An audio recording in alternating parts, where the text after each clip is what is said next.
Oh, sorry. Hey, welcome back to the Weekly Grind for DLF dynastyleaguefootball.com. I think that's the website I work for.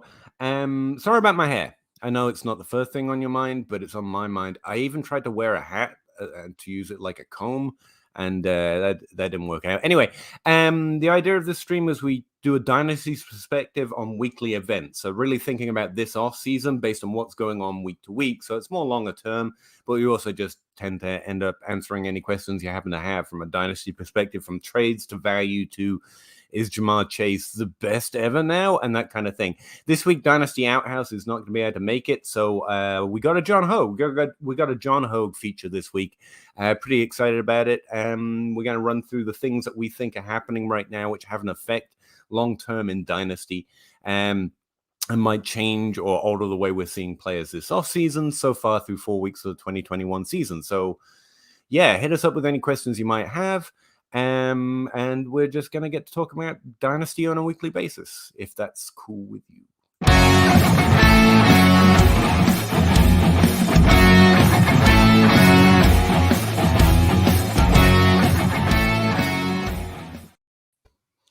Hey, my name's PA. Howdy. This is John Hogue at Superflex Dude. Is it at Superflex Dude? Because every time I try and find you on Twitter, I'm like, I'm sure there's an FF in there somewhere. Right? No underscores, just Superflex Dude. All right. You just have me muted or something? Yeah, you're very difficult to find in the ban list. Anyway, we were talking about it just before I was late to start the show because we were talking about it. But I think one of the things going on this year is that running back value is just falling and falling. And it's not necessarily because of injuries. It's just because of the cycle of good running back production, as happens, is slowly dwindling. The last boom of youthful production is finally dying out. The 2021 running backs are injured or they're struggling on a terrible team like DeAndre Swift. And we really hoped, or many people really hoped, that would roll over the running back revolution. And there has never been a running back revolution. It's just a couple years, and then we get a downtime, and then a couple years. It's something that cycles. And long-term effect of that's going to be probably, the last 2 years, top 24 running backs, like 24 running backs were being drafted at the same pace as top 12 wide receivers over the last 2 years per Dynasty League Football ADP, which means that in the exact same round, the 12th wide receiver off the board leaves, especially in Superflex, the top 20, the 24th running back being drafted is drafted in that same round. I think we see a little bit of switch this offseason where, top 12 wide receivers are definitely being drafted before the top 24th running back. And we're going to see a fall in ADP. What do you think about that? Am I off? Am I wrong? No, not at all. I can't help but wonder, though, if maybe this is it's really just a market correction that needed to happen. I don't know if I don't know that it should necessarily be just an indictment on the running back position. I think that I think our process has been off for a while, if I'm being honest. It has been off for a while, but also the reason for it we have had that cycle of Nick Chubb, Derrick Henry, Alvin Kamara, and Christian McCaffrey and Saquon Barkley, who have been potential difference makers every year, and so we overcorrected everyone below them because we're desperate to such running back. But it's also, again, something that happens in cycles. When we get those running backs, everyone gets really excited for who might be the James White or the Austin Eckler that one year. And we just boost their ADP too far. So it's a market correction, but also it's like an end of an era. It's like how quarterback ADP in Superflex was elevating because everyone thought everyone was going to be Justin Herbert or Patrick Mahomes. And instead, you just get more Baker Mayfields. You get more Baker Mayfields, okay? Most of them are Baker Mayfield. Which is still important, by the way. Yeah, still important. But most of them are Zach Wilson. I mean, he's having a hell of a time entering the NFL. But, I mean, he's doing better than most people would. That's mostly what you get. Very few. I haven't said that. Is there any? I mean, Kyler Murray is obviously the latest one. Trevor Lawrence is struggling, but he's still a great and good prospect. Justin Fields, we're going to see him for the first time as a starter, apparently, this week. And I still have a lot of hope for him. It's just, I think we elevate the potential upside based on having seen that upside recently from a certain position. We've done it from running back, like I say, in cycles. and quarterbacks as well. But we are seeing a new crop of running backs die out, as it were, and a new crop of quarterbacks take over. Ben Roethlisberger is worse than a jugs machine at this time. He's awful. Yeah. But yeah, I think that's the main thing that's going on. It kind of links up to most of the things I'm seeing in 2021 and how it might affect this off season. Connor's already in the chat trying to trigger me on Mike Davis. Appreciate it. Yeah, Mike Davis is Atlanta's running back. Ron, I don't know what you want from me. He's getting all the running back touches. He has an immense amount of that offensive share. I mean, it's just the team sucks, and Cordero Patterson is stealing all the touchdowns. That's why the same thing with Kyle Pitts and Calvin Ridley. Like, they don't suck now because Cordero Patterson's catching 3 receiving touchdowns every freaking game, it feels like.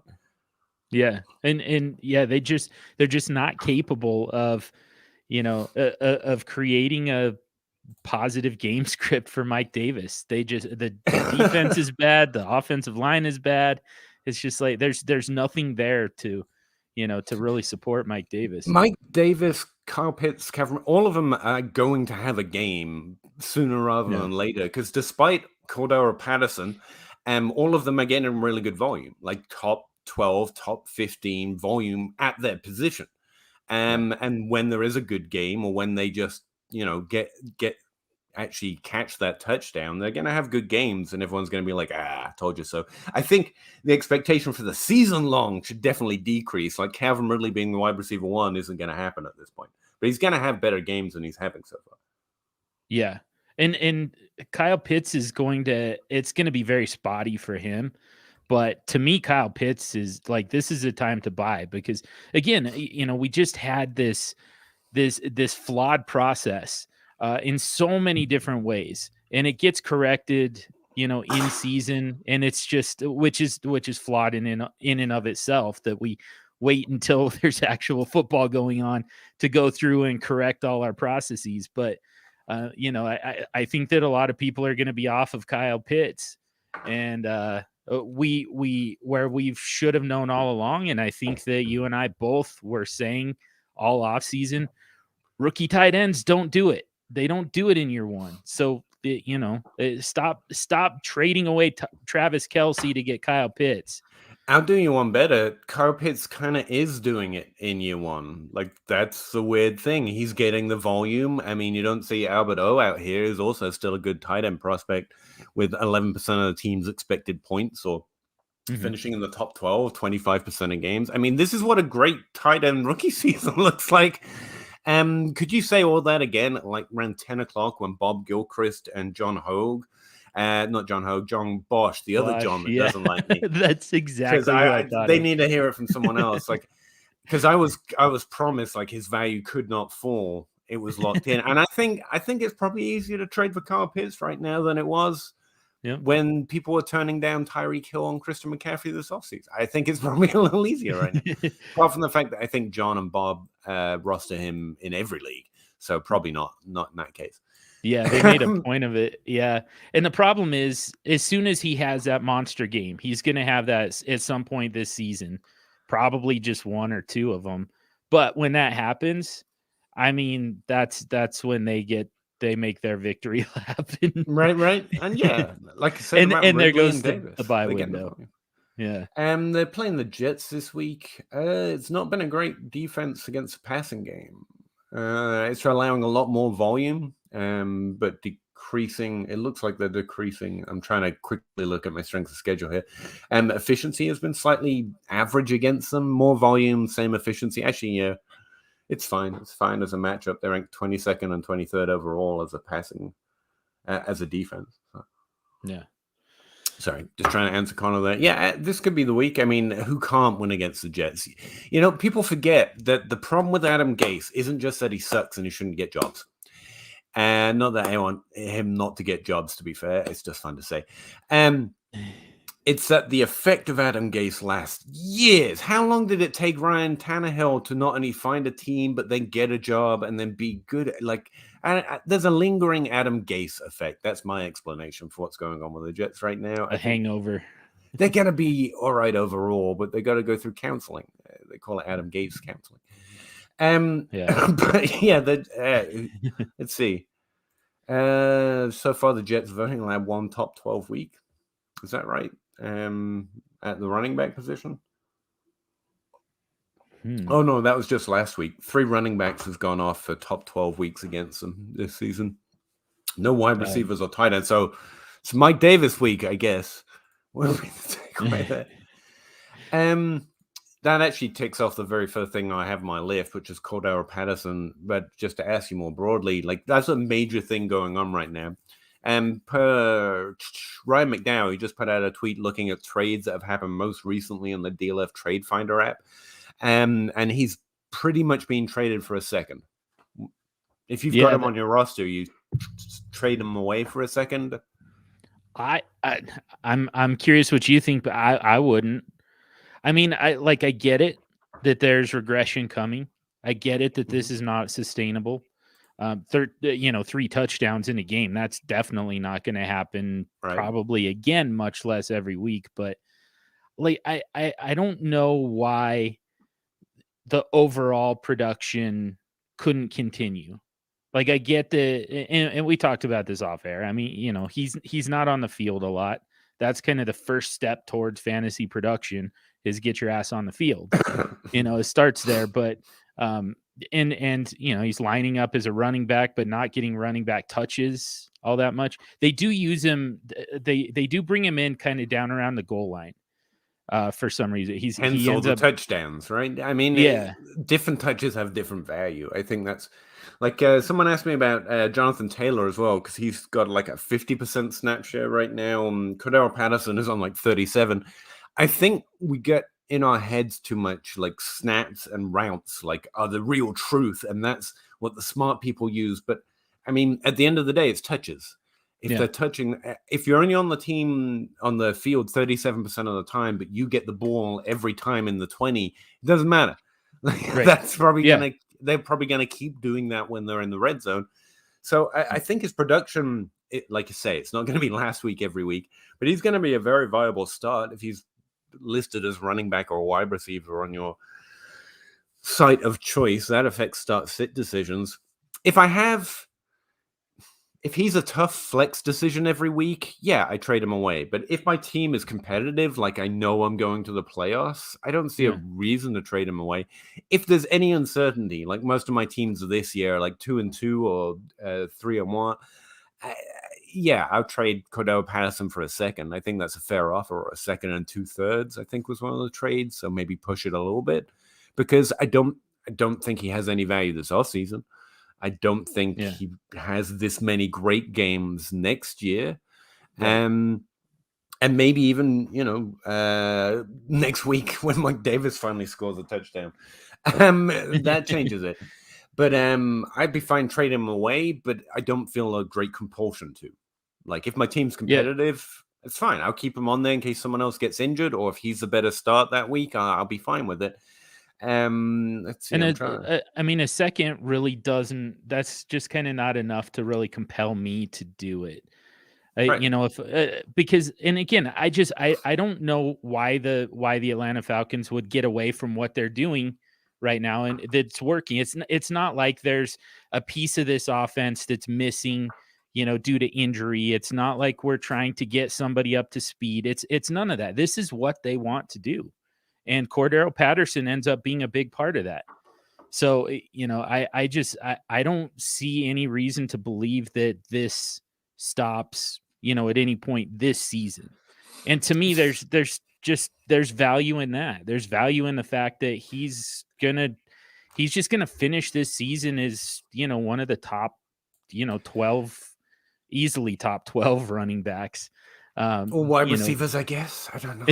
I've still got a list of the wide receivers. It's one of those things where in-season players, like, everyone says sell them, so you're not going to be able to trade them anywhere. Like, everyone's trying to trade away. Then what's the value of trading? None. If my team sucks, I'll take any value on a player I don't think I'm probably going to be starting next year. So a second is fine. Sure. Or even if my team's in the middle and Cordell Patterson is helping keep it there, just let myself drop to the bottom and trade him away for whatever I can get. But at the same time, like I said, if you're competitive, like I say, odds are it probably keeps up at this point. What I would say is I think rather than a second, I would want the player equivalent of a second round pick in return. Or you could package him with something to try and tear up. But that's yeah. Because the problem is, I just think that if you trade him straight up for a second round pick, they're going to be able to make that a later second round pick, and it's going to be right. And it makes it that much harder to get your full return when you're dealing with lower hit rates in the later second round. So, just for the sake of argument, I think that's probably right around where his value is. But yeah, I mean, it's for me, if I was going to do it, it's number one, because I'm not really trying to compete this year. And, number two, like I said, I'm trying to get the player equivalent of a second round pick rather than an actual second round pick. I think the problem is no one's going to want him.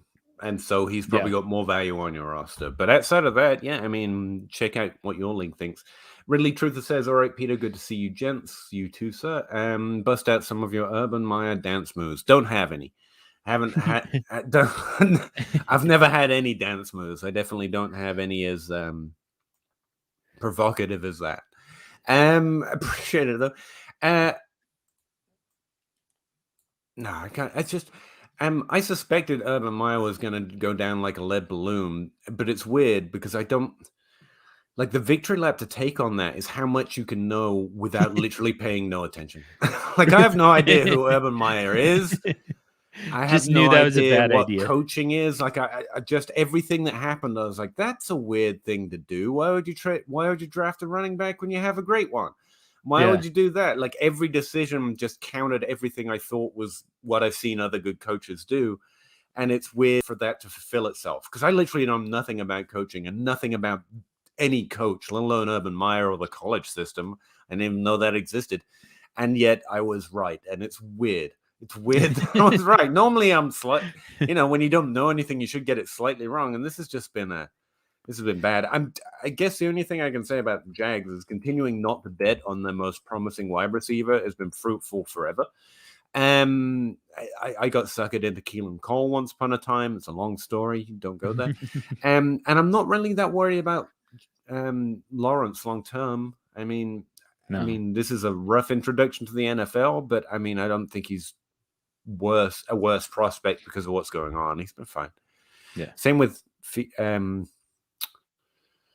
Wilson, to be fair. The problem with not doing a lot of quarterback evaluation is just I'm still waiting. Like I'll wait till the end of next season before I have a firm opinion on him, probably. So there's definitely a hold. The next thing I got in my notes is is DJ Moore a top 5 wide receiver? Because I was thinking about it this offseason. You've got Chase, Lamb, Jefferson, and Metcalf, 24 or under, balling out with their own issues and problems, but also amazing production and are obviously very, very, very good. All good rookie prospects, highly drafted. So they kind of have to be really highly ranked in Dynasty, but that pushes people like Tyreek Hill and Devontae Adams and Calvin Ridley having a difficult year this year down, which means I think there's going to be a lot of wide receiver value. Like I said at the start, ADP for running backs is going to drop. So some of those elite level wide receivers are going to rise a little bit. Tight ends too, probably. Kyle Pitts aside. But DJ Moore, I think he's an elite level prospect player, but he's always had a quarterback that fails to produce touchdowns. Sam Darnold's mostly producing rushing touchdowns at this point, which isn't great. This isn't great. But I mean, at least it's hopeful that he's not the Adam Gase effect, he's not as bad as we maybe feared.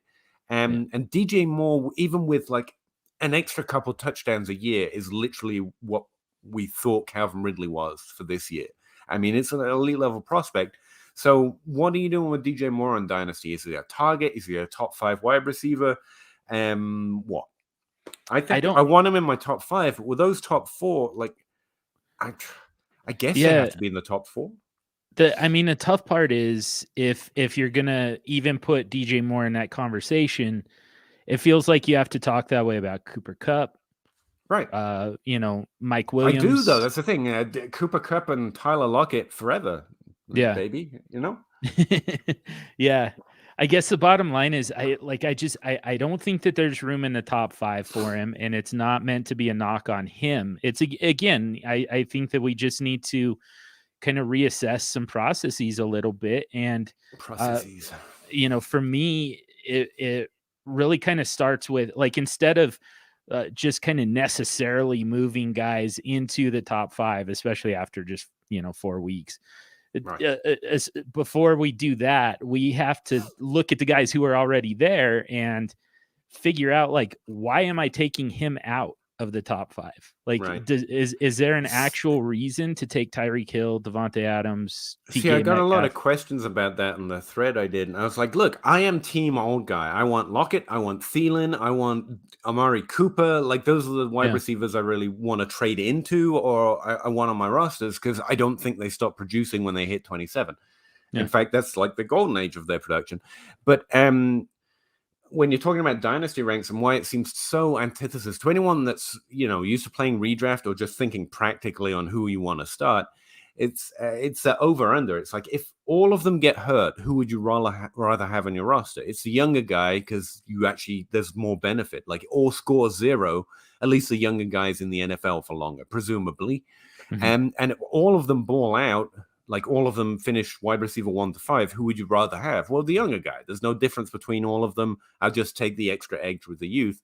And that's one way of thinking about how young guys elevate in ranks so much. Like, I don't think those 4 necessarily outproduce Hill or Adams or Keenan Allen, who's someone I want to talk about, or Cooper or Kupp or Ridley, and so on and so forth. But everything else being equal, if I think they're all good, you'd lean on the youth because it's dynasty and it has value to trade a younger player. Also, everyone gets really excited about younger players.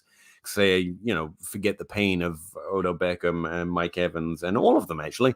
And so there's extra value in it. You can trade Chase for more than you can trade Cooper Kupp for. That's why, because dynasty has this weird thing called value, which has some level of power in a dynasty league. It's not that they are better or they'll finish higher. It's just they have a little bit more value for a little bit longer. Doesn't that feel flawed, though? Like, it's because we always talk about playing in a 3-year window to 3 to 5 year window, which some people do, some people don't. But the way that you can apply it, regardless of what type of window you're trying to play in, is just kind of recognizing and acknowledging that Cooper Kupp, even if rather than trade away Cooper Kupp for Jamar Chase right now, I mean, Cooper Kupp is still going to hold that value for several years. Like, I don't think so, though. That's a dynasty thing, though. He was already, he was being drafted outside the top 24 this offseason. Yeah. ER ADP, a DLF ADP. Like, I don't care if it maintains that value. Chase was being drafted in the second round in startups by the end of the offseason, and he's not going to drop. I mean, you can already trade him for more than you can Cooper Kupp. Like, it's not the production. Like, I would feel comfortable with all of them on my roster over the next 2-3 years. Guarantee, I agree. But if you take Cooper Kupp to someone in your league and say, give me that running back, or you take Chase to them in your league and say, give me that running back, you're more likely to get him if you have Chase. Right? Yeah. That's the difference. Yeah. And it's true. And you can leverage that. I still say it's flawed, but it exists. So it's an edge to take advantage of. But the problem is, I think the problem in Dynasty is that's why they elevate, but everyone knows it. Like, no one's surprised. So, like, it's hard to especially if you're playing in a pretty decent league. Like, it's hard to capitalize on it because everyone wants to trade back because they want to draft the other players. Right. And if everyone's trying to trade back, it ends up being you should trade up probably. But yeah, it's difficult. It's flawed and it's not, if you know what I mean. Like, I know. Let's pick one. Justin Jefferson, since I keep using Chase. Justin Jefferson has 2 years of elite production now. Him and Tyreek Hill, who's more likely to finish in the top 12 next year? Both would be my answer. Like, I wouldn't bet against either of them doing it. So you just take the younger guy, right? Now, if you trade Hill and then Justin Jefferson doesn't finish in the top 12, you win. but you still got Jefferson with more youth and longer to go. So it becomes this redraft conversation. And redraft players have to be a lot more pernickety about who is literally going to outscore the other player, with dynasty players always kind of, what's this with my hands? What are hands anyway? They try to mitigate the fact that we don't do well at predicting that, because someone can get injured. Calvin Ridley can just have a terrible team that can't support him. And so we're just like, value will make all this better. It's okay, Calvin Ridley, you're still only 25. It's okay.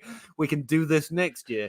And whereas if you drafted trying to think of an old guy not doing well right now, Julio, I guess. Julio got injured. Then you can't smooth it over with that value. Like, Julio's going to have less value this offseason just because of his age. Mm-hmm. So, yeah, it's flawed, but it's also, since everyone in your league knows it, right? It's hard to take advantage of, if you know what I mean. Or that's what I'm finding. So I'm just playing in leagues with you at this point, you and those like you, and like no one will give it up. No one's giving me a second for Canara Patterson. No one's trading me Hill for Justin Jefferson. But I think other leagues you might find that happening in. I guess unless you have anything else to add to that, like I keep feeling like I'm missing someone. Like Michael Thomas, is he no longer a top? I guess not. And again, that's crazy, just because he's old and injured this year. Because he's probably going to produce when he comes back, as long as they find a damn quarterback. But it does bleed on to, there are some dynasty running backs that I don't think are going anywhere, despite the fact I think top 24 running backs going to fall. Like, I don't think Barkley and CMC drop too far, if at all. I think DeAndre Swift and Najee Harris and Jonathan Taylor are all going to be drafted in the first round, if not the first 2 rounds.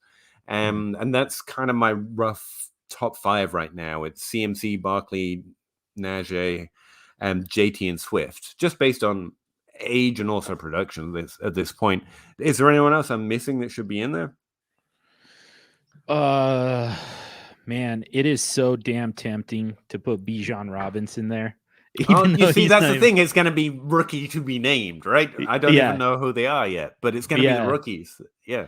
Because it's so tough, because where I say I feel like our process on running backs is flawed. Christian McCaffrey, to me, does not belong in the top 5 at this point. He's coming off the field every single game when he's actually quote unquote healthy. Like, he cannot, he comes off the field, multiple times every game, and it's always with a different injury. Like, at this point, we don't like the term injury prone, but man, like, that's kind of what's going on at this point. And there's just no upside. There's he just kind of is what he is at this point, and it includes missed time, significant missed time every single season for the rest of his career. That's kind of what we're looking at this point with Christian McCaffrey. So we should really be looking for guys who should have similar type of volume, a similar role in their respective offense, even if they're not as talented as Christian McCaffrey. If they just haven't hit that usage threshold that Christian McCaffrey seems to be at,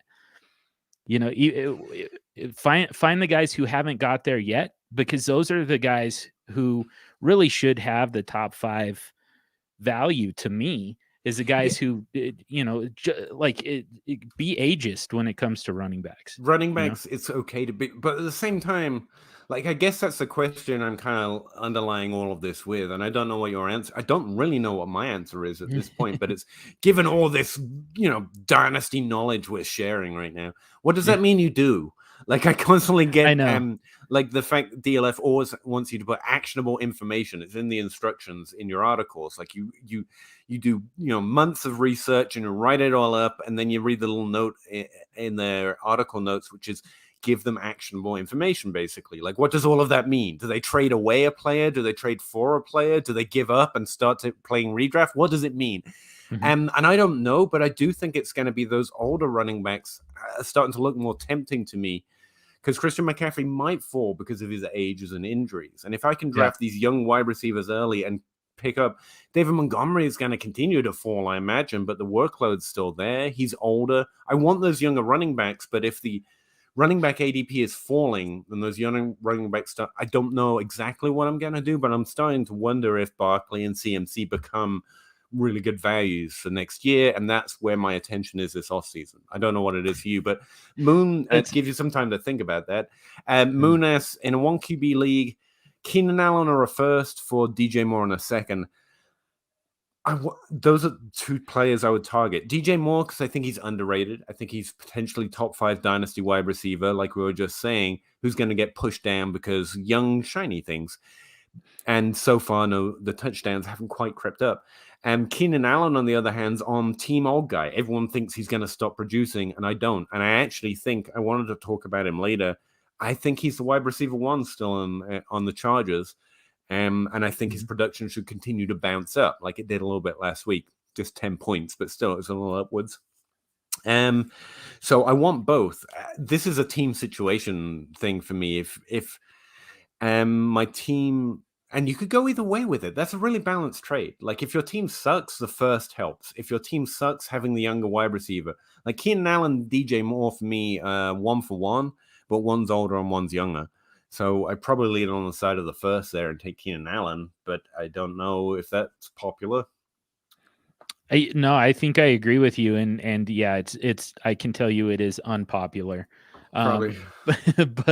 But yeah, I think that the reality is, Keenan Allen still probably gives you a year or two of similar production to DJ Moore. Is it going to be the same? Probably not, but it's going to be close, right? It's going to be within, a couple points a game generally.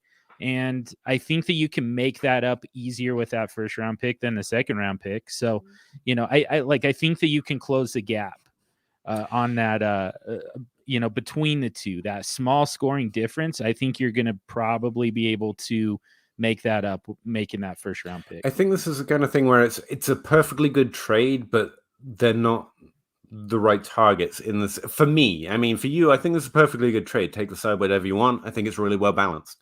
For me, I'm trying to target Keenan Allen and trying to target, I wrote him down, Michael Thomas, Sutton, maybe he's a little too young, or Amari Cooper, because I think I can trade young players that will produce as well as them and get extra on top, like this trade does for me. But DJ Moore isn't someone I want to give up because I think he's also a little undervalued.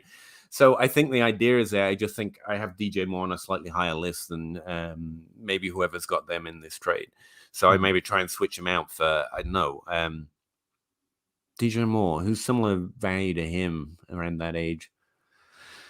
Higgins, and then I get to keep. I probably get a little bit more on top of that with Higgins, to be honest with you. And I like Higgins a lot. Again, it's just that I think it swings the value better my way. Yeah. Did we answer that? Yeah. We both said the Keenan Allen side. Yeah. But maybe explore different options. Allen Robinson, he's on Team Old Guy for me. Like, I'm tired of him being on Team Old Guy. The Jaguars stink seems to follow you everywhere you go. For him especially, holy cow. To go from Blake Bortles to Trubisky and Andy Dalton, and now even Justin Fields kind of looks like crap. I mean, it's been one game, but it just feels like Allen Robinson is just destined, and he's out of there after this year. And we'll have the whole thing again. Will he get a good quarterback? Probably not. Probably not. Especially, I mean, I say he's out of there. The most likely scenario, we really kind of have to say, Chicago versus a field. I think you take Chicago to re-sign him, and I think that might be the worst thing for him. There's one thing. Allen Robinson for a first. I take Allen Robinson, but it feels icky. And I've mostly just been feeling good about Darnell Mooney. My guy keeps. But right now he's got 14% of the team's expected points. He's wide receiver 60 or so in overall PPR points. But I mean, he's still Allen Robinson. I think the team's just struggling. This is the same thing with Calvin Ridley. Only Allen Robinson's maybe a year or two further down the road. I still think he's good. So if I will take him over a first round pick. I think he's probably still a little value. Like, I don't think you get him for a first at this point, right? No. Yeah, which just tells me. No, it's close. Yeah. Yeah. It tells me that it's not quite time to sell Allen Robinson. I don't think we're quite there yet. If he's on your roster, I don't think you can. But if your team sucks, and you want to explore rebuilding, Allen Robinson, trading them for first or adding something to them and getting Justin Jefferson, that's kind of the process of flipping a roster, starting back at zero. You could go that way. I just don't rebuild that way. I don't really have a rebuilding process. I more just target players I think are going to produce better in the future or the same at decent value. And I think Allen Robinson's on that list for me. So yeah, it's a tough one. I don't think we should expect too much more from him. He's going to have better games, but I don't think he's going to have back-to-back top 5 wide receiver games from here on out or anything. He's going to be a difficult start sit for the rest of 2021 anyway, which puts him on my maybe I'll explore a trade if I'm already looking to the future list.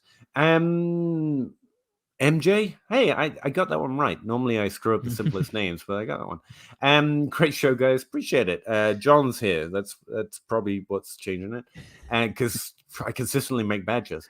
Question: Sutton and late first to acquire Hopkins. Man, that's expensive. That seems expensive.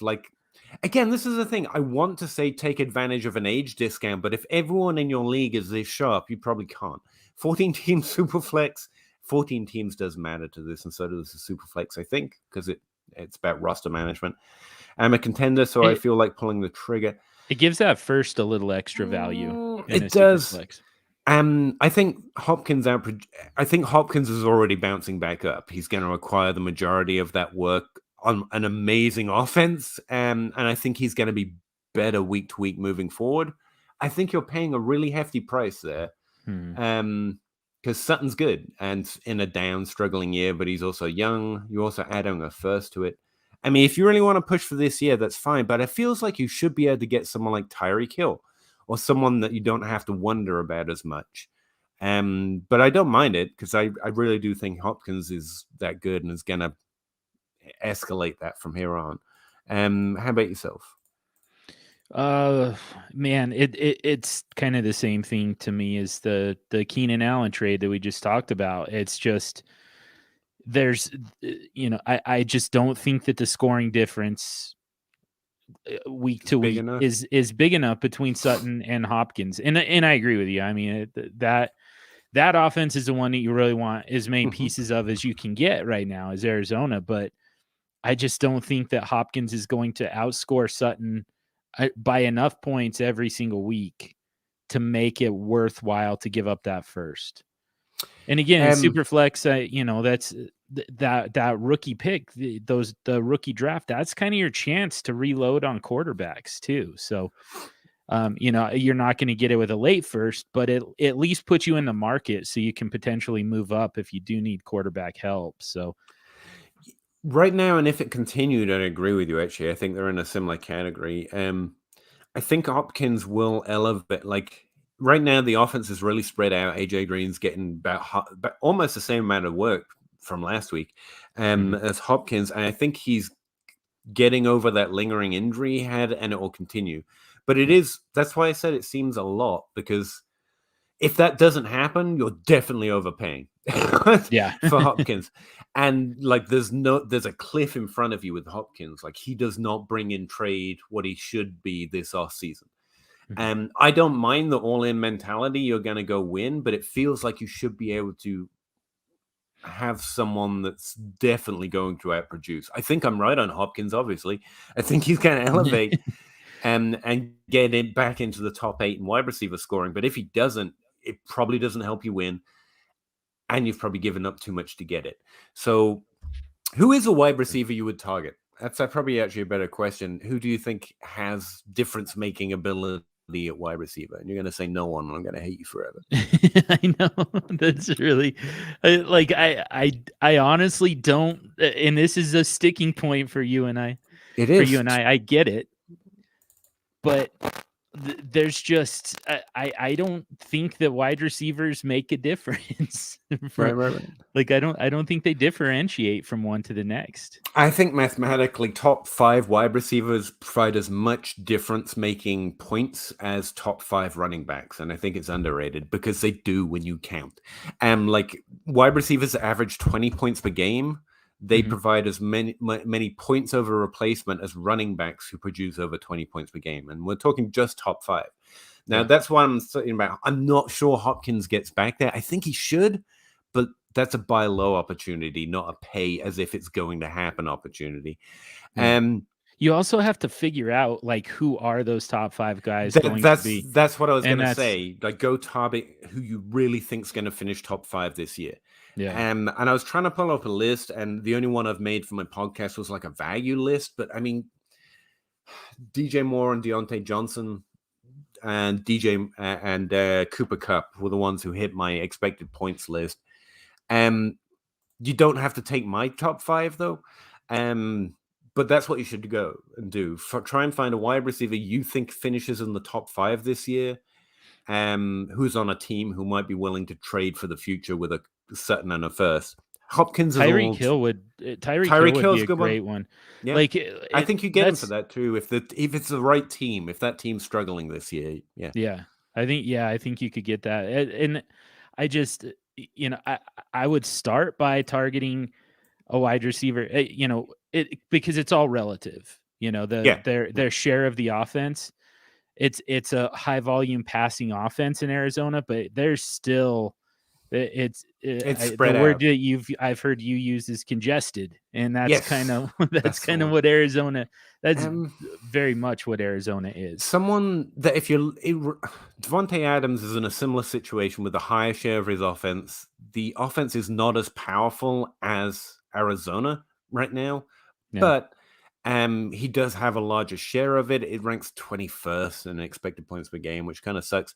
But Adams is also missing some touchdowns. Right now, he ranks as wide receiver 8. I wouldn't be surprised to see that go up a little bit if he starts catching some more touchdowns. I think even Adams might be a little bit more sure of a bet.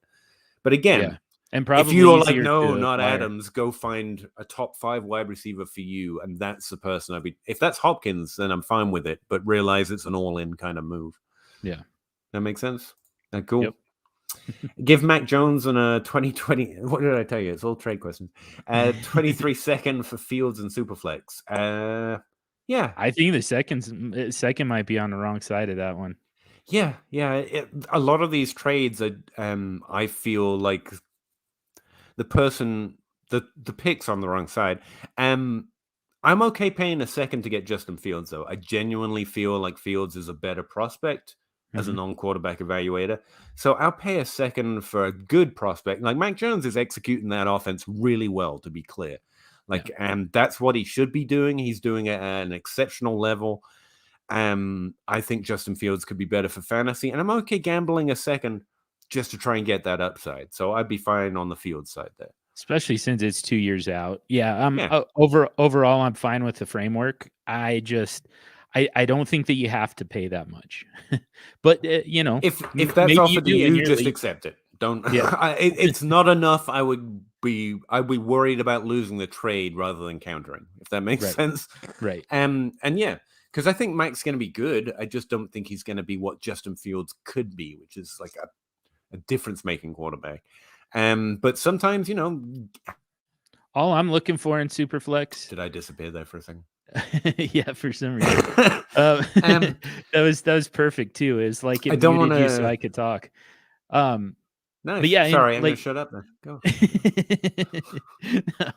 But yeah, all I'm looking for at quarterback in Superflex, all I'm looking for is stability. I want guys who are going to keep their jobs, because if they're going to keep their jobs, they're going to be, they all have the same floor.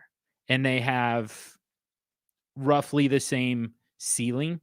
The only question, the only differentiator at quarterback is how likely are they to get to, how often are they going to, are they going to exceed their floor, and how often are they going to be able to get to their ceiling?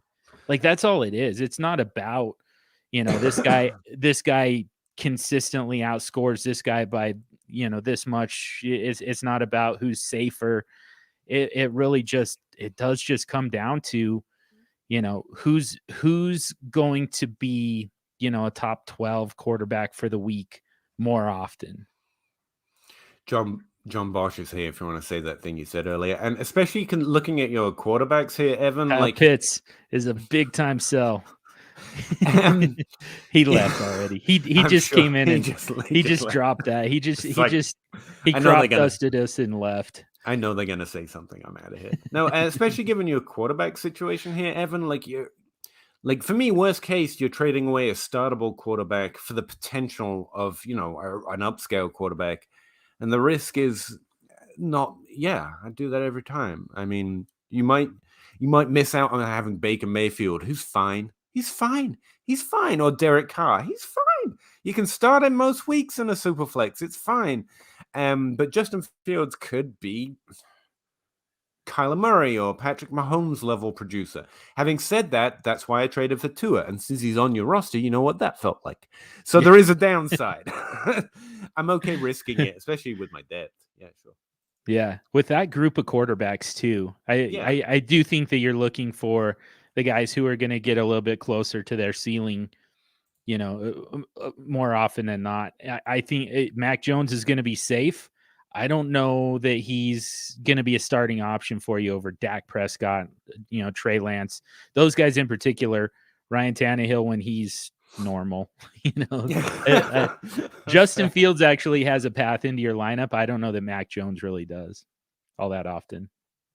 Being on the DLF channel is pretty cool. You go to these drops and backgrounds. Like I could make us we could just pretend we're Tyler and we're Addison for a minute. Like look at that. Hey. Anyway, sorry. Okay. You didn't even hear what I said, did you? I don't listen to you ever, man. Especially when I start talking quarterbacks. You're just winning. Let's see what we got for banners here.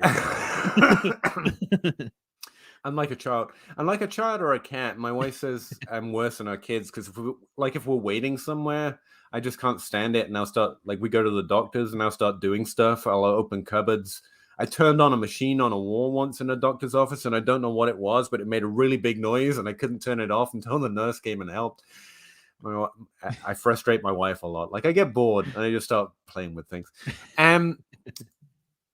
It was a dentist office, and it made a humming noise. It was weird.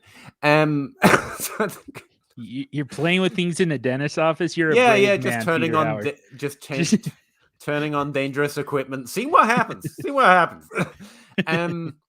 Other major things I think happened last week that might be relevant. Laviska Shenault became the wide receiver one for the Jaguars. I think a lot of people will be excited about that. I am not. That's my full take. Just no Jaguar wide receivers. If Marvin Jones gets cheaper again, I guess, sure. But right now, I think you miss the window if you didn't take it.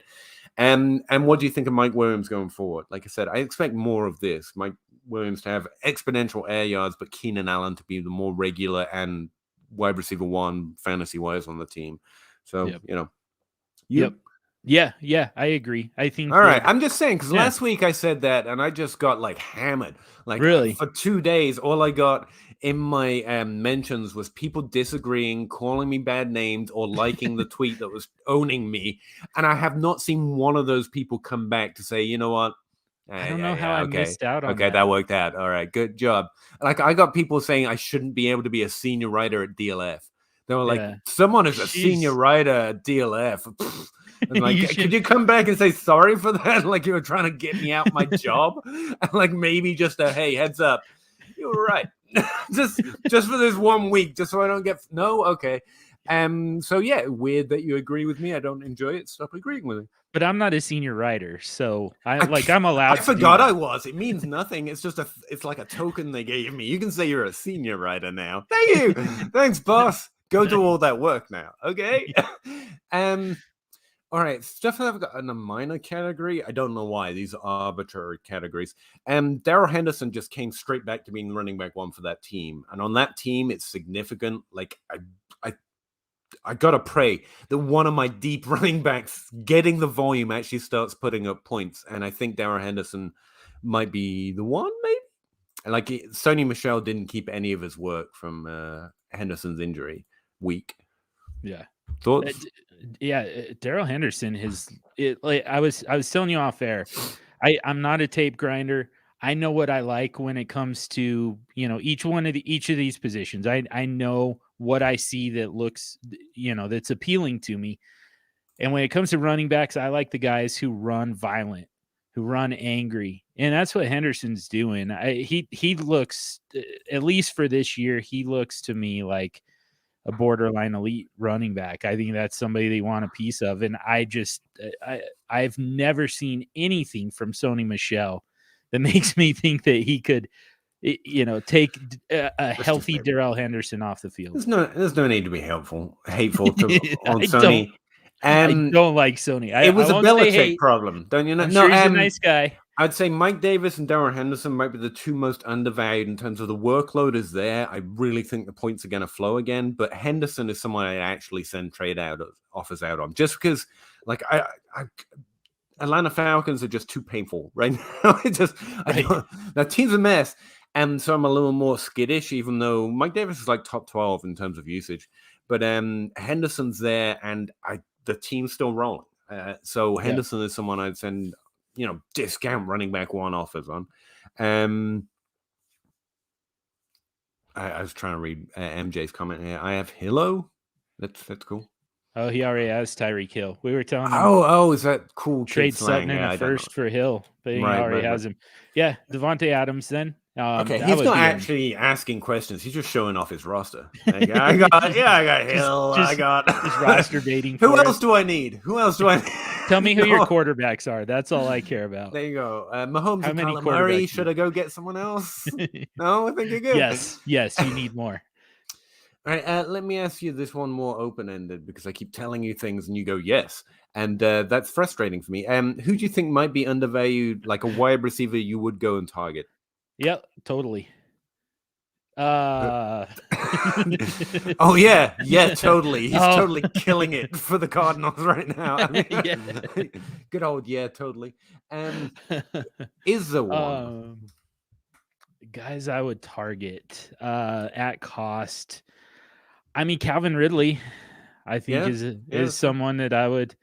Yeah, I mean, we're really just kind of talking about through 4 weeks who are some guys that are underproducing relative to what we thought they would do. Calvin Ridley kind of epitomizes that for me. AJ Brown, between underperforming and then dealing with injury. Yeah. Do you know anything about that injury? I'm like, no one. I don't even try to be a doctor. I know we're meant to try to be doctors. Instead, I just wait. Like someone will tell me eventually. I don't need to go get my medical degree. I think we have doctors at DLF. Exactly. We have actual. I don't need to like real doctors. Yeah, like I don't. Calvin Ridley's on my list. I already mentioned Keenan Allen. In terms of underperforming, and I expect him to come back up. I mean, Stephon Diggs is, but no one's falling for it. No one's like, oh, I'm really worried about Stephon Diggs. Like, that's not a thing. No one's worried about Stephon Diggs. Robert Woods. I think Robert. No, you don't like Robert Woods? Come on, no. Peter Howard, listen. It's not happening, man. I was right. Just cut it loose. Rip the Band-Aid off there. So Cooper Kupp now is just all of a sudden just a touchdown machine forever. Yes, sir. No, he was always kind of the volume leader, and Woods was more of the long distance touchdown guy. I just felt like Kupp was going to be the guy who became the wide receiver one there rather than have this nasty split. I think that was more of a product of Goff needing extra options and a dump off. It's not that Robert Woods is bad now. It's just I think the volume keeps going to Kupp and Woods remains a more boom and bust. Like he can have good games because he's good, and so is Matthew Stafford, and so he's going to catch some good balls. And in terms of being a regular starter this year, I don't think it's bouncing back up for him. But you're right, Kupp's touchdown total can't keep up. Maybe some go to Darrell Henderson. You never know. Well, that's true too. Yeah, and I mean Higbee probably gets in on it, but yeah, I don't know. I just think that because they really kind of play two different positions, and there are ways there are ways to defend and kind of delete Cooper Kupp from the game plan from the game script. Or at least make it more difficult, because he is very good. But yeah, I know what you mean. Some teams are just going to push volume somewhere else. Eventually, you get a good, there are difference-making defensive backs. That's not going to work out for you well, unless they're all on Woods because he's a deep, I don't know. But yeah, I don't think that consistency is coming back from him. But you could say the same thing for as far as discount, like people might be a little, because we've been waiting for a while. Odell Beckham's getting the workload. It's on the Browns. They can't keep running forever. Please, for the love of God. Like, I like Kareem Hunt and Nick Chubb as well as the next guy. But every now and again, you got to pass. Like, this is Baltimore South at this point. And they're ranking number 1 in running plays per game, I think. But and in terms of volume, through 2 games, Odell Beckham has a really huge share of that receiving game. So, like, as a cheaper option, even Calvin Ridley and Keenan Allen, I don't think they come cheap. I think as someone who rosters a lot of Odell Beckham, if my team sucks especially, that's a frustrated team manager right there. They might be willing to give him for less than those other guys. And it could, which is a mistake, Yeah, it is mistake, but that was literally the only game in every other game on the entire slate this past week had, significant fantasy goodness for us, except for the Browns and Vikings. Like, just everybody sucked. Kareem Hunt randomly gets in the end zone, and that was about it. Like, I mean, Nick Chubb gets his obligatory 100. I was gonna say Nick Chubb's gonna Nick Chubb. But like Kirk Cousins at least in Scott Fishbowl scoring was negative points, I think, or no, he was just rough. Yeah, he was like 0.12 is what he scored, and it's like when the quarterbacks aren't doing anything. I mean, this is just that was just a waste of time for fantasy players. All right, so was that yes on Odell Beckham or no? I can't actually make up my mind. Oh yeah, no, I love Beckham going forward. I can't imagine that they're going to keep playing that type of ugly football. Hopefully, and again, since he's been back, he's actually had an Odell Beckham like workload. It's just the team's a smaller passing offense than the Giants were in the heyday. But OBJ is still doing OBJ things. It's just the team has to throw a little bit more. How about tight end? You got anyone like you're looking for a upside tight end to trade for? Like Logan Thomas killed me in a bunch of places this week. I missed that news blurb. Oh yeah, must have missed that one. Yeah, I mean, I think that you have to buy a little bit high on Dawson Knox, but I think that's a pretty good one. Schultz as well, I've had pointed out. Yes. Yeah, he at this point he's completely vanquished Blake Jarwin. That's a good one. Yep.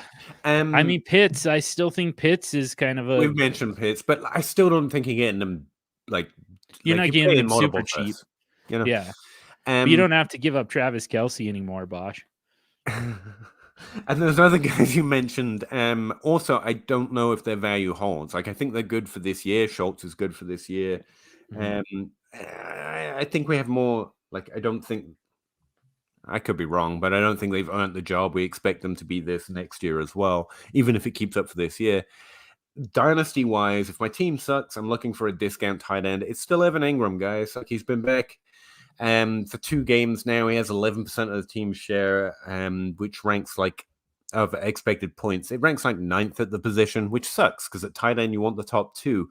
But as far as discounts go, I would say Mike Gesicki, just because no one seems to ever notice that he's a top 12 tight end consistently.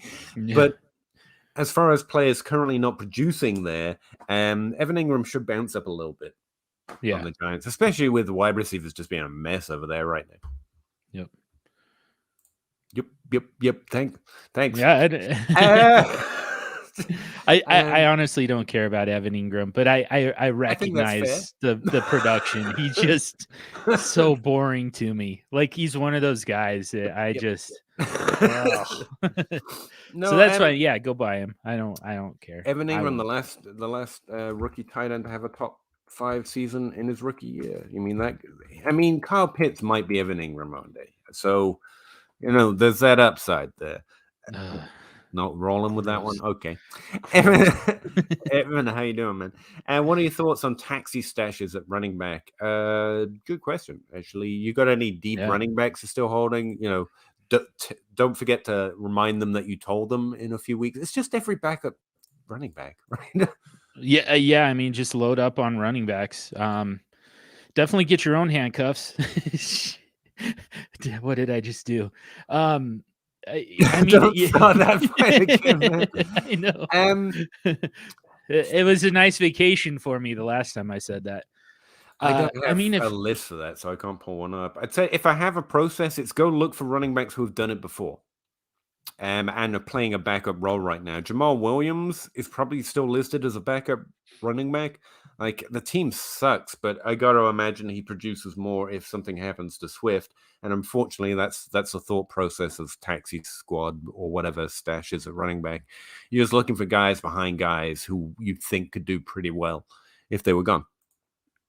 I mean, on that same team, Jamar Jefferson. There's really is, honestly. I actually have Jamar Jefferson taxi squad at a bunch of places because I think he's a decent prospect. I think the only thing, like, that just sounds like take all of them. I would target players, not situations. Not like Tennessee. Whoever gets the workload in Tennessee is going to be Derrick Henry. I think is the wrong process. Instead, it's if there's no one else, will this player be good? So that's why I end up liking the Detroit backups better than the Tennessee backups. I don't think Tennessee's got anyone I'd be interested in. I think Detroit has a few players I'd be interested in if pass to opportunity opened up, sadly, and hopefully not. Same with Los Angeles Chargers. Like, I like Justin Jackson for a long time, but at this point, I don't know I can keeping the faith. And whoever else he has behind him right now. Larry Roundtree is a...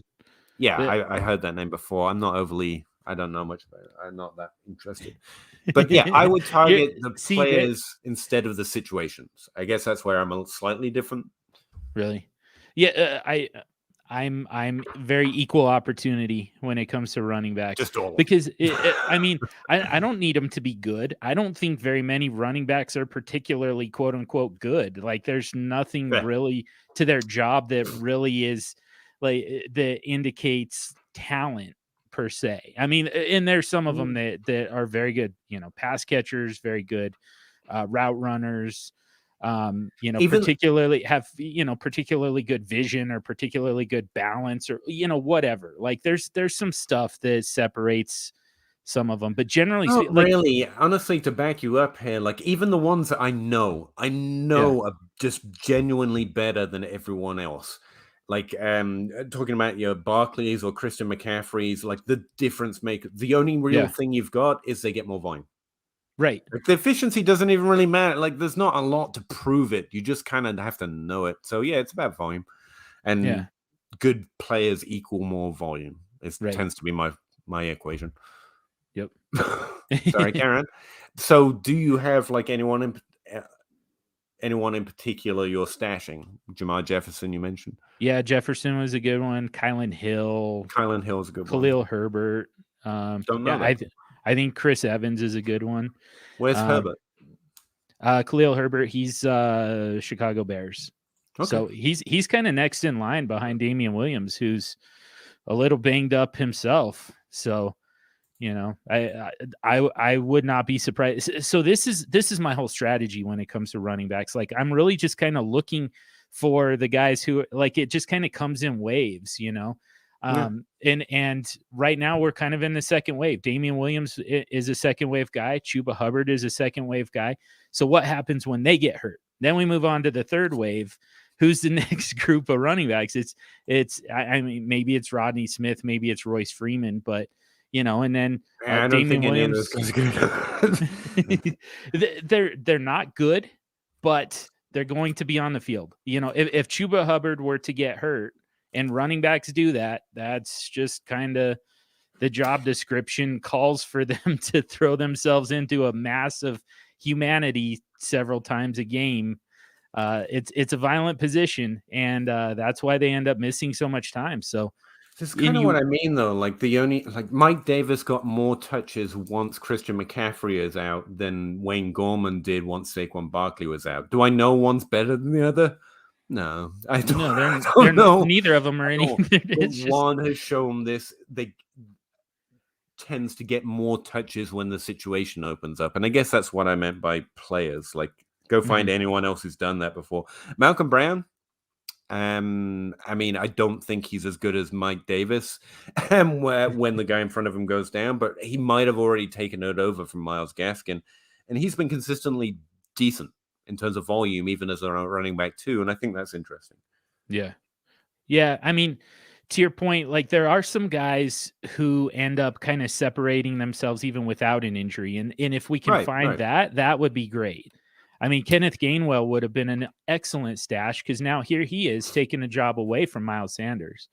So if we can find guys like that, that'd be great. But players we find with this process that amp up in value because everyone's so sure they're good, without having seen it before, like those.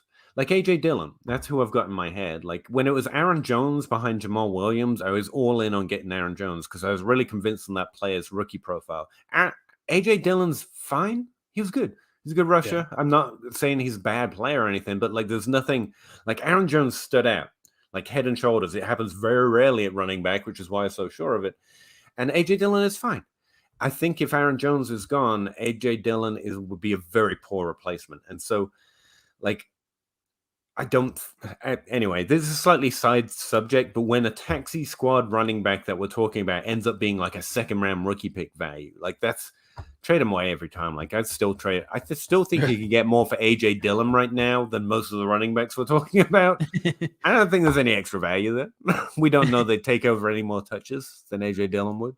Sorry, side point, but what do you do then when you had and this not to take us down not to get us into deep dark waters here, but the whole for me the whole argument in favor of handcuffing your own running backs is if Aaron Jones were to get hurt and you traded away AJ Dillon for a second round pick because that feels like max value. Well, now how do you set your lineup though? If you don't have Aaron Jones and now you don't have AJ Dillon, like in that moment for that 1 week that Aaron Jones is out, for instance, who are you starting? And I don't know. We'd have to look at the draft, right? Because I don't need to know who else I drafted. Yeah. I think the broad point is it's not like I don't want my own handcuff. It's about cost, relative upside. You got a lot going on. Like you can. I think I drafted my own backup in Scott Fishbowl. I drafted Malcolm Brown and Myles Gaskin, but it's because like Malcolm Brown was like a last round pick. Like it's not like you should avoid it at all costs. Sure. But I'm not drafting like AJ Dillon. I'd have to look, but I imagine he's a top 10 round pick in Scott Fishbowl because of that upside, and it's just too much. Like I can take a swing on someone else right there. Deebo Samuels and Cooper Kupp was drafted pretty late this year. You might have missed out on them because you were drafting, your backup. I think that's too much. So it's all relative. It's not like avoid it at all costs. It's if everything else is equal, I'd probably rather bet on the upside of someone else's handcuff. But if we're talking about the 20th round, I don't care. Yeah. If it makes you feel safer, sure. I mean, sure. That's fair. I think that's a much more like level-headed position than I think that all of Twitter wanted to take. When you ended up, canceling yourself, I did a podcast about the issue, and I was like, I think there are so few things we can say definitively has more upside. Like we know so little for sure that the few things we can say, like receiving matters for running back, and so everyone's mad at Derrick Henry for somehow still being good. It's like it's still true, but it can happen that way, and it's like rostering someone else's backup in very simple terms has more upside, but it's like tiny. It's like most backup running backs aren't Christian McCaffrey or even Mike Davis last year. And that was like the cheapest and worst top 12 running back season ever, but it was still top 12. But even when it's that good, it's not normally that good. And so it's such a small thing. You could do it wrong every time and be fine. Like it doesn't bother.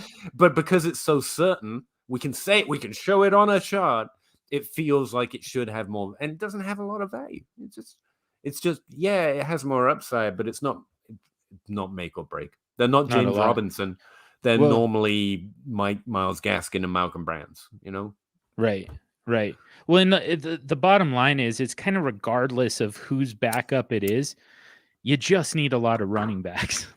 And it just kind of comes back to the point. It's just the nature of the position leads to a lot of injuries, and the timeliness of that injury is somewhat important because we need to be able to set lineups every week. But at the end of the day, it's really just, it's not even necessarily about, having your own backup. It's just, going out of your way to avoid your own backup. That's not it either. We really just need a lot of running backs just to get through a season, and especially now that it's a 17-week season instead of 16. I think that the only thing that gets lost, the other thing that gets lost in there is I roster more running backs on my bench than wide receivers. Yes, but I'm flexing wide receivers. That's the other, top 24 running backs aren't more valuable than wide receivers. It's just because they switch over so much, they're much more likely to elevate into your starting roster all of a sudden. Yeah. Whereas in terms of your flex spot, wide receivers at the same positional ranking score you more points more often. So it's situational based as well. If I suck this year, and a lot of my teams are just apparently sucking, even though they shouldn't, it flips. I'm going to roster more wide receivers. There's more upside in trade. There's more potential that they have longer term value because, a lot of these backup running backs we're talking about will be free agents, and then we'll forget about them until they turn up on the back of some other roster. So, yeah. And then it depends on what league you're playing in, because if everyone in your league is rostering running backs, you probably have more wide receivers on your bench, and it's fine. Yeah. It's all, you got to make basic rules for yourself, but then you got to adjust based on the season, based on your league, based on how good your team is. There's nothing that works in every instance. Nothing, apart from drafting Christian McCaffrey. And not even that. 2 years in a row. 2 years in a row, baby. Drafting James Robinson. That's what you should have said. Aaron Jones and Nick Chubb being undervalued. There you go. 2 years in a row. Accurate. But it won't work next year because those are very specific running backs. I was thinking about it, it's that point of the season where you're looking at your roster. It's okay, what did I do wrong this year? And this year, it's really hard to figure out because I ended up, a lot of the things that I bet on that aren't working are kind of right. Myles Gaskin did get the chance. He just wasn't able to replicate the points. And Darrell Henderson got hurt and Christian McCaffrey got hurt on opposite ends of the spectrum. So you can't really say, well, I will just not draft injured running backs next year because that's not a thing. A lot of it is not going hard enough after the few things I felt pretty confident about. I felt pretty confident Nick Chubb was a top 12 running back again, difference making top 12 running back. But he was really expensive and he's an old running back, so I didn't do it. And because it violated some rule that I had, I couldn't go after this very specific take as hard as I probably should have. I felt really confident on Deebo Samuel this year. Well, semi-confident because Brandon Ayuk had an amazing rookie year and it's probably a buy right now. But I felt pretty good that my reasoning was sound, but I didn't go all in on it. So I have Deebo Samuel on very few rosters. And so I think looking over my teams, what went real wrong is those difference-making players I got right, I wasn't willing to pay for or do enough to get. And in one league, I was literally just told, no. He didn't even want to know who it was or what I would offer. They were just I'm not doing trades right now. It's damn it, but I know I want this thing. I'm not doing trades. I'm really just trying to do nothing right now. No, I'm good. I'm good. I feel good. Any thoughts on? Sorry. I mean, to your points, the thing that I did wrong this year, I waited too long on wide receivers. I mean, I definitely. I stand by the idea that you can get similar production by taking a wide receiver in the 7th round as you could in the 2nd or 3rd round. I still believe that, but I think I waited a little too long, I think I was drafting a little bit like a defiant teenager after you were the one saying, yeah, like you've got to prioritize wide receivers. And I was like, make me. And no, I do the same thing. You should see my best ball teams are pure Juju Smith-Schuster and Evan Ingram, because it was the same thing. It's like, oh yeah, you know, yeah. every time, and it was a bad idea. It's a bad idea. Yeah, and I mean, in those leagues where I ended up with Tyler Lockett, I mean, right. I'm looking like a genius. But in most leagues, it was Odell Beckham and Robert Woods, and yeah, I'm not looking so good right now. Yeah, Team Old Guy is almost undefeated. Like those great players that fall for weird little reasons make it are the bets down there, if you know what I mean. Like if you can get Tyler Lockett and Cooper Kupp, I think literally everyone and their mother was talking about the wide receiver, and even Woods was a good pick this offseason. It hasn't worked out, but he was being drafted so low. Like wide receiver 36, if I remember right. Like, I get it at that point. I mean, yeah, but if you're betting everything on him, that's where it gets difficult. Sorry, we're going on. 4-star says, any thoughts on Tyler Washington quarterback? I don't. Not just saying, like, I don't know how to evaluate quarterbacks in terms of what means they're going to be well going forward. What I would say is he's doing a lot better than people seem to say for fantasy. I don't know how it's shaping out in terms of being an NFL player, but he seems to be scoring more points. Like he's rushed a little bit. I think he's got a rushing touchdown at least once. It's consistent production, and I like it. Gardner Minshew will constantly make me nervous. So in Dynasty, if I can get a first for a quarterback who just shows up like this, I'll trade him away. And I think they're probably worth that in Superflex for sure. Yeah, they should be. Yeah. Because I mean, you think about, and this is literally how I value quarterbacks, but you think about this 2021 rookie class when we actually had a fairly deep group of quarterbacks. You know, and we still have Mac Jones going somewhere around like 108, 109. Right. So, you know, if a late first, you were not going to be able to replace any starting NFL quarterback with a rookie quarterback because they were all off the board by then. Mm-hmm. So for that reason, to me, any quarterback who's starting in the NFL should be worth at least a late first round pick, because, you know, you're going to need that pick to try and replace them. And, you know, in most cases, you're still going to be too late. But what it does is it lets you use, you know, your natural pick on a quarterback. And now you've got that later round pick that you can use on a different position of need. So, but yeah, I mean, just based on the fact that he's an NFL starting quarterback, he should be worth a first, because he should be worth the first, because you're not going to be able to replace him. We talk about them with such, especially in Dynasty, and they're good, they're great, wonderful to have. They're liquid value, you can spend them on things, but they're almost more valuable they are more valuable before you make the pick. They're like a 27% shot of getting a fantasy relevant player. So it shouldn't be as valued, but also they are valuable. Yeah. So yeah, he should be worth a first. In terms of, like, if you've got him in Superflex, I feel pretty confident you can start him as a startable option the rest of the way this year. It's just with Dynasty, we're all thinking, well, it probably won't go on for much longer. Like, I don't think he's Dak Prescott. I think he's more Gardner Minshew. Like, good. Probably better than Washington ever could have expected. I don't know it continues. That probably covers it for me. What do you guys think about Dan Arnold? I think he changed teams mid-season, and I missed it. And the only reason I know that is because I had to switch him in my projections. Like, something wasn't adding up. I was like, wait, you've changed teams, you dirty, filthy tight end. Like a tree falling in the woods. Yeah. I don't think much. He's one of those players, like, I got him in a trade as a throw-in. Bobby Koch, you know Bobby. He really liked Dan Arnold, but he was trying to get a trade done with me, so he threw Dan Arnold in, and I was like, I literally don't care. But he's like, I really like him though. I was like, don't trade him to me then. But he did, and I've just been trying to trade him away ever since, and no one's biting. Tight end is a longer position. You do get Delaney Walkers who do like nothing and then suddenly break out in year 5.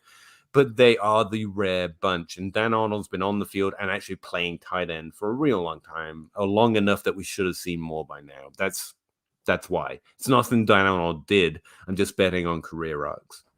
Yeah. Got it plus a second for him. You traded Goddard and a second round pick for Dan Arnold.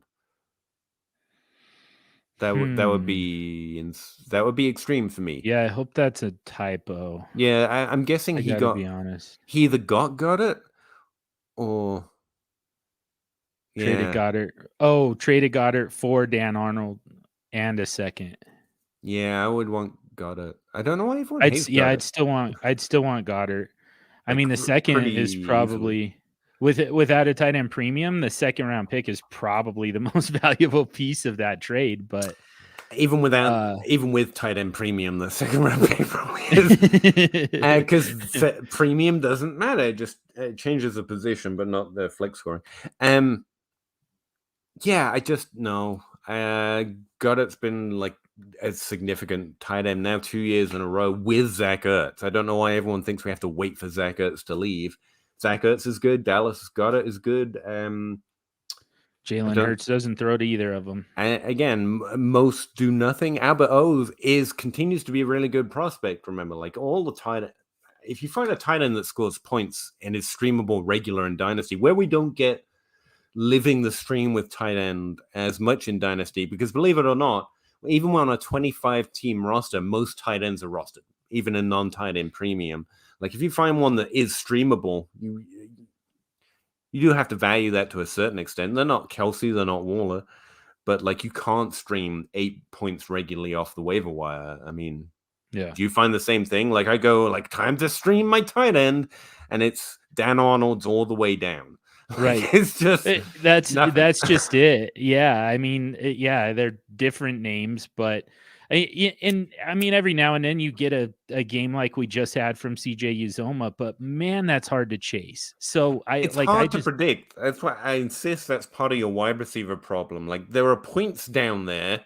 Good luck starting them because there are a bunch of really good athletes and football players in the NFL. And some of them are going to score points now and again because they're good. They're amazing athletes. They're good. They're like in the top 5.5% of the world at a particular thing. So occasionally you're going to get Uzomah, but even the guys never going to know. Even the guys who break out and become consistent. Like we can't even predict that. I had no idea that Dawson Knox was coming. Like of all the guys that I was looking at as potential breakout tight ends, Dawson Knox was just nowhere near that list. And last year it was Robert Tonyan and Logan Thomas. Tunyan's been okay-ish. I'd have to check, but he's still part of that offense. The offense is just worse, and he was living on too many touchdowns. Yeah, it's just what helps me with tight end is remembering everyone else makes it too complicated, and the fact that there is no player you can go and look for that there isn't someone saying, "I called it." Like we call all of them, and then the one person who gets it right gets to say they knew. But again, it's one of those things that we didn't actually know. He was no better or worse bet than anyone else. Right. Like, oh God, who is that guy? Ian Thomas, right? Carolina, now another team. Great prospect. He was no better or worse prospect or potential bet than anyone else, to be honest with you. But he became the buzzword and became like most work out that way. And what's helped me is remembering people make this position too tough. The ones who produce, like at wide receiver, continue to produce. There are about 2 difference-making tight ends a year. Sometimes just one, and sometimes none. Like Travis Kelce was a tight end 1 in a year recently, and literally his points per game were so low he didn't matter. Travis Kelce, but normally you get 2. Right now it's Waller and it's Kelce. After that, Kittle has done it before, so he's the best bet. Andrews has done it before, so he's the next best bet. And it's that simple. And the fact that there are so many of us calling so many sleepers out there that it feels like you can guess them coming, really the value of that position is two players a year. Just pay, like that's it. And as far as the down the way values, it's players playing in their first 2 years who have done something. Albert O, for example, has had more of a share of that offense behind Noah Fant than I think we should have expected. So that's interesting. He's probably still going to be more Dan Arnold than anything else, but I think it's interesting. And Kyle Pitts doing this in his rookie year, that's why it's good. Very few will do this. Yeah. Evan Ingram, believe it or not, still like I had to call him. It's Mike Gesicki's been a top 12 tight end for 2 years. Like that's most of them. Trying to catch the Delaney Walkers will drive you nuts. Because I don't even think we saw him coming. Not realistically. Right. Right. Like running back turn to, although there are a few things like people point out, positional converts later in a career tend to have an effect. I think Logan Thomas switched from quarterback to tight end last year. The year before, and finally caught up. And same thing with Darren Waller. The further down a career's player you get, the less likely they are to break out. But there are some positional converts who just haven't been trying for that position before. And that's where a lot of the surprises came from. I think Gary Barnidge as well. I think he converted. So you're saying stash Tyree Jackson and I guess. What the hell is his name? Hakeem Butler. I thought you were going to say Tim Tebow there. No. Because again, most fail. Like I think Austin Seferian-Jenkins, that was his big thing. He was but he converted at the draft, and then we saw nothing after nothing after nothing. Like if you don't see something significant after 3 years at most positions, it's probably not going to happen. But then again, you do get the Robert Woods of the world. He's someone who switched teams, so there are those outliers. But it's normally because of some sort of event they switch teams. But then every time anyone switches teams, everyone's like, Robert Woods, like probably not. Probably not. Yeah. Probably not. Again, just assume all these players are amazing, and there is virtually no difference, and therefore you just take the ones that distance themselves anyway. I mean, that's how I screwed up with Deontay Johnson. Like I was so obsessed with the fact Juju Smith-Schuster has done it. I kept forgetting Deontay Johnson just did it. Right. Like that doesn't, just because Juju did it first doesn't mean Deontay didn't do it last year. So yeah. And that should maybe be a little bit more compelling, honestly, the fact that Deontay Johnson did it more recently. So. Yeah, maybe. I don't know about that. I think just because it just happened doesn't mean it's more like, again, but anyway, I'm not rehashing that one. As for Dan Arnold, you've got him on your roster now. And yeah, I think he's a decent bet. I think he's... There's upside, for sure. I'm not telling you, you're drop him now. That was a mistake, because they are a decent bet. I just think trading away a productive tight end for someone that you think might be a productive tight end... Yeah. But you did get the second. Like John said, that's probably the value of the trade, because neither of them are going to be Kelsey or Waller, so who cares? Is that basically what you were saying? Yeah, exactly. If you don't have one of those two guys, you're really just kind of living the same life that everybody else is. So, try and find somebody relatively safe who you can just throw in there. Try and find a backup with, a significant amount of upside. That's Dan Arnold. So, I mean, we just need somebody for you who's going to be, maybe Dalton Schultz or Evan Ingram, like we mentioned earlier. I think, safe, but boring is, boring is fine at tight end.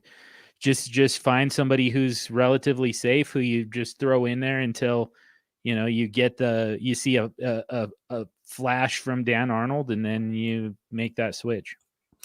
I think I remember learning those early tight end lessons, and it was looking at Jason Witten's history. Like early in his career, he's a tight end 5, he's a tight end 1, and then he's just a perpetual top 12 tight end. And I was like, but Jason Witten sucks. It's so boring. It's like, what's going on? And it's like, yeah, top 12 tight ends literally don't matter.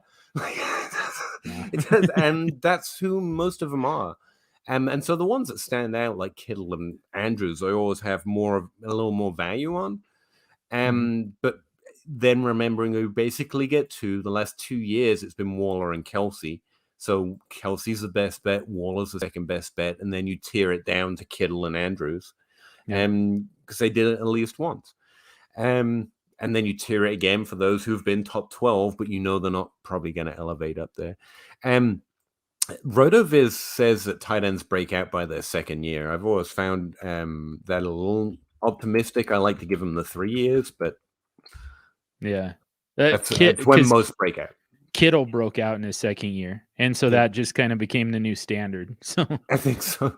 I think you can give him 3 because yeah. But if they're not doing it by 3, then it's going to be in year 5. So, like, you're locking yourself into waiting 5 years, or just give up, and maybe check him out what he's up to before that 5th season starts. Yeah. And yeah, to be real clear, I'm shitting on tight ends here, but not your trade. It's fine. The second is probably more than enough for a startable tight end. But I think most people would snap accept that trade getting got it. Yeah. I think it's fine. Yeah. And he's got Dalton Schultz already. So, where we were saying, get a safe guy, get a high upside guy. You had Schultz relatively safe. I don't know that Goddard necessarily has any upside that hasn't been unlocked. So, we've seen him in the top 5. Yeah. We've seen him do that. I mean, and this year I'd have to pull it back up here, but Goddard's like, where, he's tight end 8.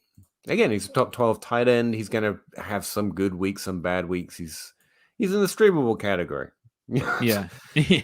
That's it. You've got Kelsey, Waller, and streamable. But it's really just, I mean, you think about Goddard and Dalton Schultz. Those are your 2 options every week. Like, what's the scenario where you're benching Dalton Schultz for Dallas Goedert? I don't know that Dallas Goedert is going to get to a point where he's just kind of must start over Dalton Schultz. And so, I don't mind that trade at all for that reason. I could see it with Dan Arnold. I could see. I wouldn't say that it's particularly likely. Playing the probabilities, the most likely scenario is Dan Arnold just takes up a roster spot for you. But he has more upside than Dallas Goedert. I do believe that. I think Goddard it's what I said before. Like, Goddard's going to be worth what he's worth this offseason. I think Schultz and everyone else drop off. Like Tonyan did. Like, no one wants him in the offseason. Was Goddard still high drafted on a team that's slightly better now by the look of it with Jalen Hurts under center? Like, I think everyone's fine with him being a good tight end. Schultz and everyone else, people will be like, oh, yeah, but the season's over now. It doesn't matter. Right. John Shark's value. Again, this is one of those ones where I wanted to trade him away every time he gets value, and so far it's always worked out. If he has value, trade for it. He's just one of those wide receivers. Like, he has a top 24 season in the same way that Mike Davis has a top 12 running back season. It's the worst top 24 points per game season, like, in forever. Like, I think he's a good NFL player. I don't think he's ever going to bloom into what we want him to be in for fantasy, and I think we're well past the stage we should have seen that by now. And so if he has value, I'm trading for it. I would trade him away just straight up for a first. Like, I would do that gladly. Really? I don't know anyone's trading him away for that other than me, though. Yeah. Yeah. So probably expect more if you're trading him away, is what you're saying. But I'd give him away for first.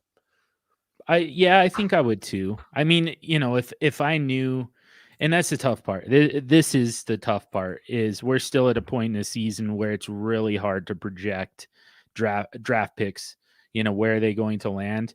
Like, right. Don't play that game, people love to do it. I get tagged in trade polls all the time, and it says early, late. Yeah, early first, likely early first, whatever. It's like, man, you have no way of knowing that at this point in the season.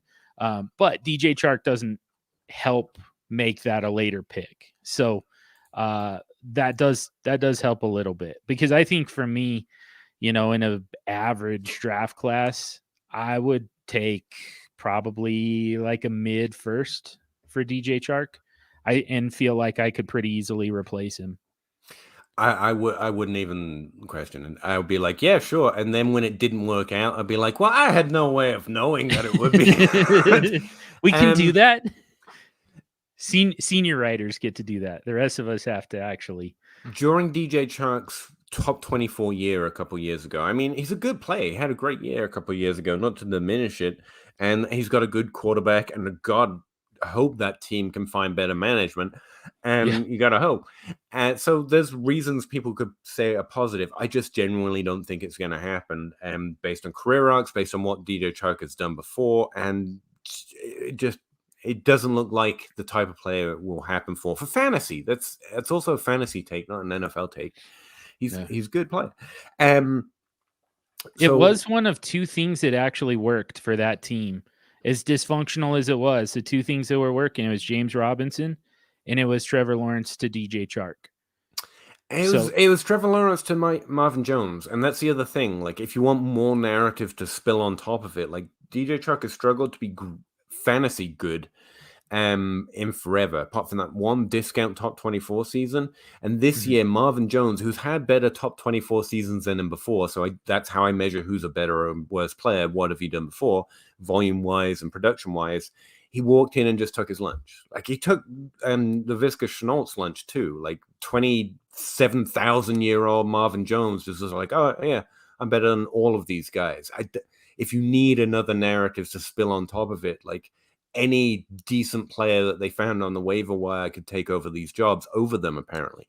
Like, and I know Marvin Jones has been hurt and DJ Chark has been hurt, but through the first 4 games, they were both on the field for about the same snap share.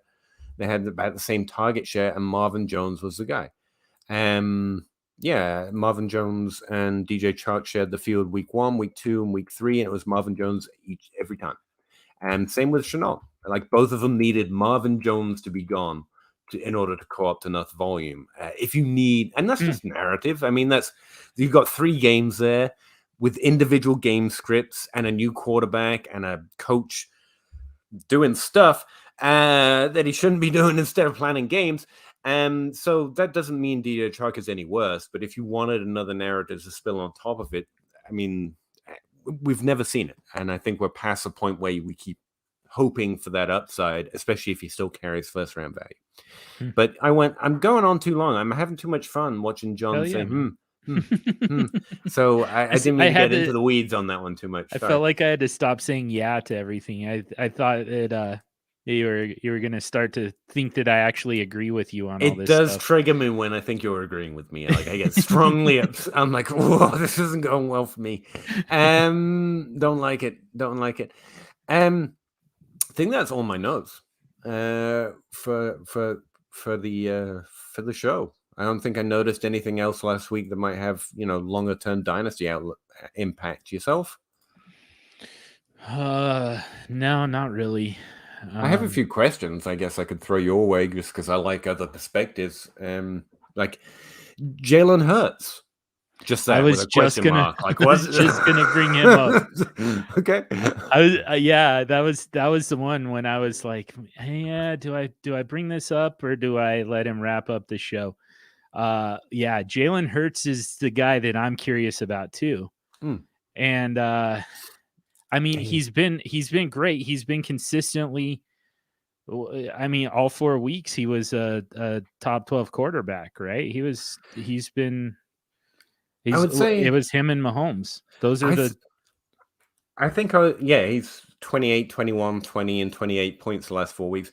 I would say I was a little lower than truthers or the highest of the high on him, but I would also say he's exceeded my expectations every week.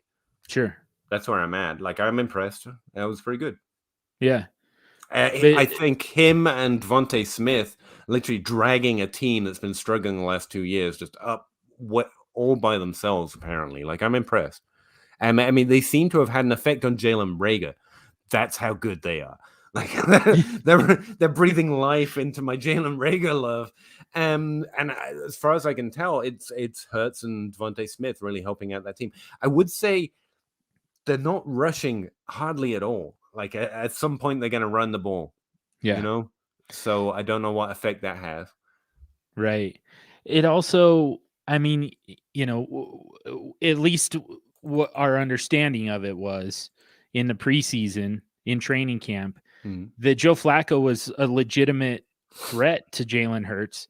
Now you also have Gardner Minshew there. And I think that that's kind of scaring a lot of people away, myself included. I was one of those people who went into it saying, Jalen Hurts, when I watch Jalen Hurts play, I think that the passing is underrated. We love the rushing upside. That's what we always look for from fantasy quarterbacks. He's got that. So there was a lot there to really like about Jalen Hurts. I just couldn't quite get past that. The fact that it really seemed like they were pretty interested in replacing him. There was Flacco, there was Gardner Minshew. At one point, they were right on the verge of trading for Watson. I really think Minshew looked like a Jaguars GM move. Like, we got to stop this guy not starting Trevor Lawrence. Like, that was honestly how it felt to me. Yeah. We'll just trade him away. This should not be a quarterback competition. Right? So here's how we call this thing. Yeah. I think that's probably true. But the fact that he lands with the Eagles still just kind of, it just makes me nervous, because I know that Jalen Hurts is not a conventional NFL quarterback. I mean, whatever that means at this point. But there's no one type at this point. But yeah, there shouldn't be. I mean, Lamar Jackson is as safe as anyone. So no, I think I play quarterback similar to the way I play tight end. Like, there are two at the top. Specifically two now. There's Patrick Mahomes and Kyler Murray, who, like, spend literally the 101 on them in Superflex. That makes sense to me. And then there's a tier 2 of good, better than most prospects. And I think Jalen Hurts is in there now. You've got him. You've got Aaron Rodgers, who we always know can come back to form. Who are Dak Prescott. Like, these are great players. I think I'd put Jalen. You're putting Hurts in with there. You'd lump him in with Josh Allen, Dak Prescott, Justin Herbert. I see Josh Allen is a weird one for me. He kind of floats. Like, I don't believe it, but he probably belongs in that tier with Mahomes and Hurts. But since I would never draft it, I can't honestly say that. And then you've got, so we'll say he's between them. But as much confidence that he's good that I do in Dak Prescott, and that's impressive after 4 games, I would say. That's a huge statement. I take it back. yeah, that might be a little too provocative. Fair enough. For this time of night. But what about I mean, Joe Burrow or Jalen Hurts? Like, it sounds like they're at least in the same conversation. Yeah, you might even take in there. He's got youth. I think Joe Burrow's showing it. I mean, where'd you put Herbert? Slightly above them as well. I don't like quarterback. Herbert's slightly above as well. No, I would say Herbert's in that tier. Joe Burrow, I honestly have a little bit lower. He might be better or even the same in terms of what he can do for the team, but I don't think he has the same fantasy upside as Justin Herbert or even Jalen Hurts. Herbert, because he's just apparently just a much more efficient passer than most in a Patrick Mahomes-like way, maybe. Yeah. I'm not up there yet, but I think it's really interesting what he's able to do. And Hurts, because it's that running back mold. He's a better passer than most rushing quarterbacks, and he's a really good rusher.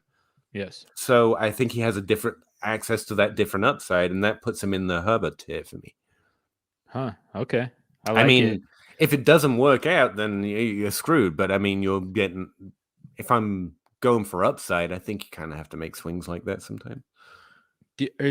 Are there any of the rookie quarterbacks who you would prefer to Jalen Hurts? Who are the rookie? No, including Trevor Lawrence. Not now. No. Yeah. I didn't have strong feelings on quarterbacks, except for Fields, because he was pushed down, and I really didn't understand why he was pushed down. Yeah. And Fields is kind of the Jalen Hurts potential prospect this year. But no, I tend to be low on rookie quarterbacks anyway, because I draft the thing about this tier is, like, I will get the first tier if I have an early pick in a Superflex draft. I never get anyone in this tier. No, that's why I can put him safely there, because I will fade quarterback until that. I'm good. You might get Jalen Hurts though. I would not be surprised. If he fell below there, like Patrick Mahomes, Kyler Murray, I would draft in the first round. I wouldn't draft any other quarterback in the first 2 rounds of a startup Superflex, and that's where most of these guys are going. So Hurts would fall below that.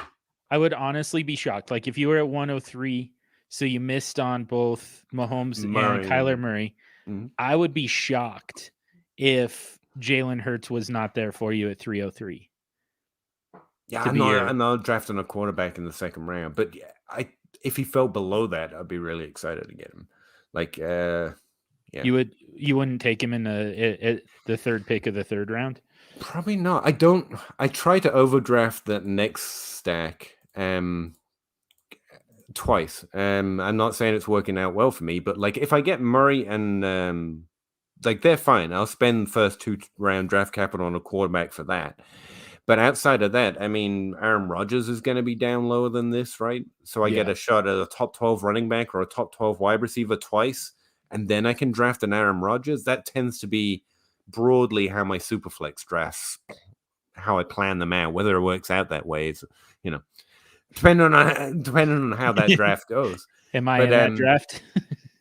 Yeah. I overdrafted. The last Superflex draft I did was for our DLF Pods League, and I overdrafted quarterbacks more than I usually do because I got Aaron Rodgers on that comeback because I knew you were there. I was like, no, he's not going to leave me anything if I don't draft a quarterback now. It's just certainly not leaving you Aaron Rodgers. So, yeah, that can happen. Yeah. But yeah, you play each draft, but generally, and the way what I'm thinking about is in terms, I do Superflex ranks, and so do you for DLF, and that's kind of the way I tier it. You have this you draft these quarterbacks, and then I'm going to go running back and wide receiver top 12, and then I'll come back to quarterbacks after that. And it tends to be how I tier it as well. Yeah. It's always tough with the rankings, and we talked about that off air too. Rankings are so it's so tough to kind of signal to the consumer of your rankings what exactly you're kind of proposing, and that to me that's the number one flaw with it, because I still I do I obviously I rank quarterbacks just kind of generally pretty high, but I've got running backs and wide receivers, up above some of the quarterbacks like Matthew Stafford, for instance, guys like that. And even though, my advice in real life would be, if you're at the 9th pick and if Matthew Stafford is my 9th quarterback, but I still have those, those wide receivers and those running backs ahead of him, I'm still taking Matthew Stafford just because you're about to miss out on the quarterbacks completely if you don't do it here. That draft, by the way, I took Christian McCaffrey at the 4th overall pick, and you were between me and my next pick, and you took Murray and Wilson and traded up for Cam Akers. Whatever. Oh, that hurt.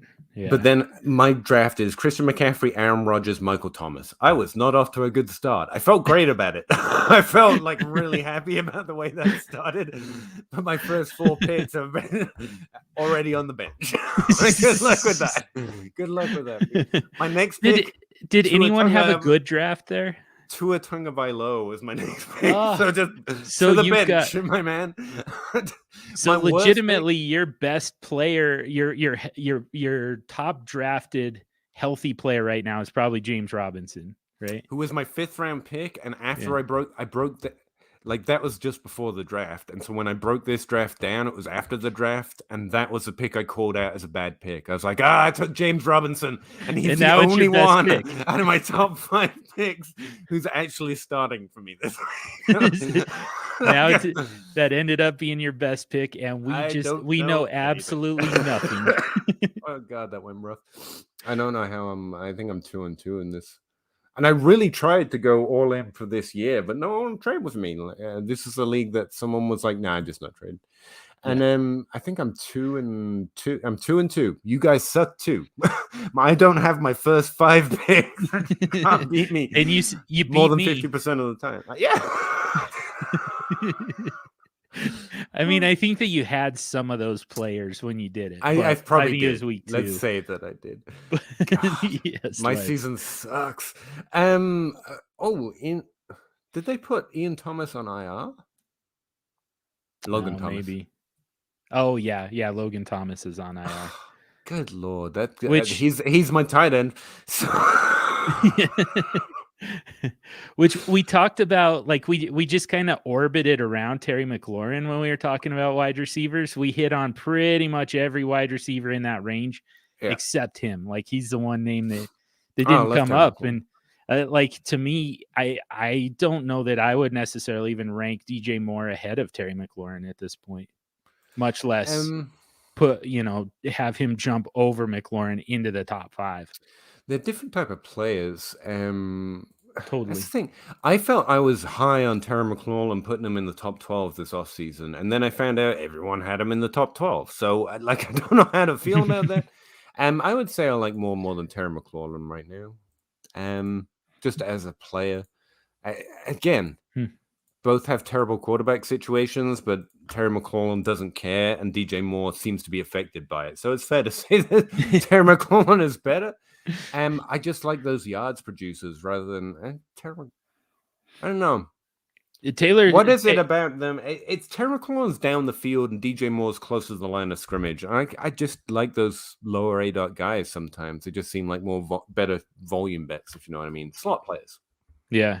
I mean, Taylor Heineke legitimately has the worst arm of any starting quarterback in the league. Yeah, it's fair to say that Terry McLaurin is doing this all by himself. Yeah. I think that's fair to say. I love Terry McLaurin. Yeah, I love Taylor Heineke. I love, the swag. I love you still get the rushing upside, but yeah, weakest arm in the league. And that's in a league that has 42-year-old, 43-year-old Tom Brady still throwing the ball deep down the field. And he does it better than Heineke. Just fine. Ben Roethlisberger. Are you telling me? Yes. Wow. I think right now Roethlisberger still has a stronger arm than Heineke. Could I beat him in an arm wrestle? Is that what you're saying? Is it that bad? Oh, probably. Bear in mind, I struggle against the wind sometimes. Like, so if you can pick the direction, he can flip. You pick which goal line you get to defend. Yeah, I think you're good. Go with the wind. Yeah. Anyone else anything else you think's dynasty relevant? I forgot.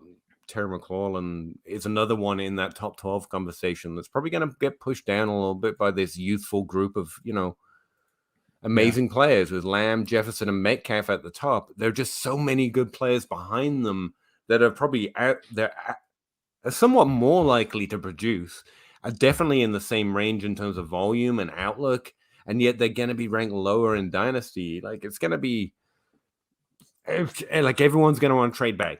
Everyone's going to want to trade back. Like, yeah, I'll take Tyreek Hill around later. That's fine. That's fine. Yeah. Whatever. Anyway. Fields is a buy right now. Yeah, I think we both kind of landed right there. We said we greenlit a Mac Jones and a second round pick for Fields. Like, I bet on that upside. Like, that's a guy who keeps getting slammed. One by senseless talk around the draft about how he's not really a quarterback or something stupid. And now, like, Matt Nagy not wanting to start him, none of that's got anything to do with how good he was in college and how good he could be in the NFL. Just sometimes you just fade the conversation around him. Hey, we made someone laugh. I'll take that. Nice. All right. Anything else at all? Man, I think that's all I've got. We have no outro for this show lately. Dynasty Outhouse has just been going like, look over there, and then we cut it out where everyone's distracted. And still the only outro I have is, well, I guess we're done here. So I guess we're done here. I really appreciate you checking it out. If you did, I come on every Wednesday. Hopefully John can come back and talk with us again, but he's a very busy man. And if not, Dynasty Outhouse, and if not, someone else from the DLF crew to try and keep me on track and actually remember players like Terry McLaurin. Take it easy, Corey. I really appreciate it. So yeah, thanks for checking us out, and we'll see you again 9:30 next Wednesday. I'm talking not at all to Vamp while I look for, there it is. All right. Appreciate it. See you next week.